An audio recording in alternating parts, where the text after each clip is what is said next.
What's going on, guys? I am Mcfixer and I've just finished playing Omega Agent. I'm here with Barry. Hello. Barry, tell us a little bit about yourself. What do you do on the game? Me, nothing. I just turn up and talk about it to people like you. Perfect. That's what we want to hear. Yeah. So, tell us a little bit about the game. What inspired you to make the guys to make the game? We were really just as a crew. We're pretty interested in VR, and but we're a small team, small resources, so it would be very difficult for us to make a full fat Steam VR experience, especially when there isn't really a market for it yet. But when last year at GDC we went, Oculus invited us to see the Gear VR, which is their mobile VR device, and we were just amazed at how good it was. So is that what I was just playing on? You were just playing on a DK2. Okay. We're just using PCs because the battery on the mobile devices tends to run out, so when you're at a show and you're going for hours, it doesn't work. But it's exactly the same game in every way. That you just played, so you just played the Gear VR game on an Oculus, basically. So the game is amazing. So explain a little bit about what you actually do in the game. So it's called Omega Agent, and the idea is that you're basically being trained. You're a super spy, and you're being trained in how to use the jetpack, and so. You're basically you're put on a training island, which is there strictly to teach you how to become an uber jetpack pilot.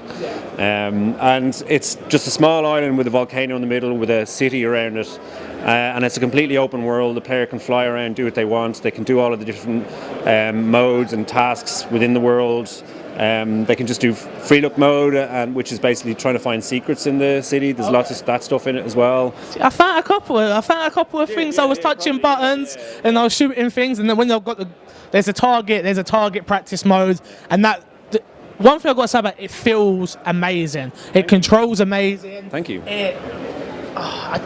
Like I said to you a minute ago, it's the closest I feel like being Spider-Man. I think that's a good thing. Yeah, I mean, we wanted to come up with a game idea that allowed players to, move around and through a virtual world in a really interesting way, rather than, because a lot of the stuff that's around for VR is very static and it's kind of like a VR experience. It's not really a video game. Yeah. And we wanted to make an actual, honest to goodness video game on VR and see if it was possible, because everybody's worried that you can't do it because you can't, because of motion sickness and things like this. Oh, it can be done. You've just done it. Well, this is the thing. We thought it could be done, so we tried to make it so that the controls. I mean, obviously, as the jetpack, you've got a lot of vertical lift, and so we tried to make it so that the player never goes too fast in the game, but they can boost to being very fast if they want to. So all we did was create a control system that supports the player within the game, so that it doesn't demand too much of them when they're playing it. So that means that hopefully it doesn't make anyone sick and all they get is fun out of the game. I didn't feel sick at all, so that's a good thing. Is it out? When's it released? It's going to be out very soon. You're giving me that very soon? Is that what you're giving me? It is actually finished, but it has to go through testing, and we have to do some correlation between us and Oculus about when the store is open. And at the moment, so the first platform will be just the Gear VR, which only works with Samsung phones. But then we want to follow it up and do a proper Steam release, so it will be on Oculus, it will be on Morpheus in the future. Good, thank you very much. I appreciate it. Do we know pricing at all? Not yet, no. Not yet? No. Well, I tried. All right, last thing. Why should people, when it does come out, why should people go out and buy it? I think because the game is designed from the ground up strictly for VR. It's brand new, and like this kind of game wouldn't work on a normal system.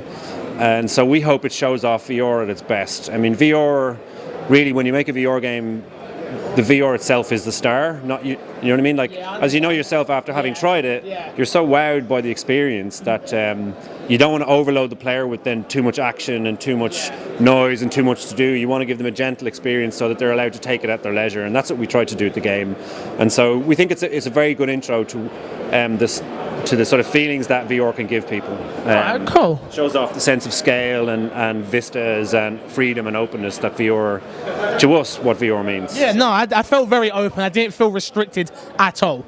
I didn't go off too far. I didn't feel I needed to. I wanted to stay in that city, but this is definitely one you've got to watch out for. You can fly really, really high in the game and drop straight back down onto the city and then burst yourself back up again. And so, yeah, it's just childlike joy. That's what we wanted people to get out of it, is just have fun, go mad with a really expensive toy, like a jetpack.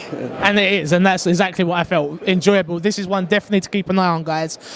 Keep it locked to the channel. Be sure to show support, and I'll see you guys later. Thank you very much. No worries. Cheers.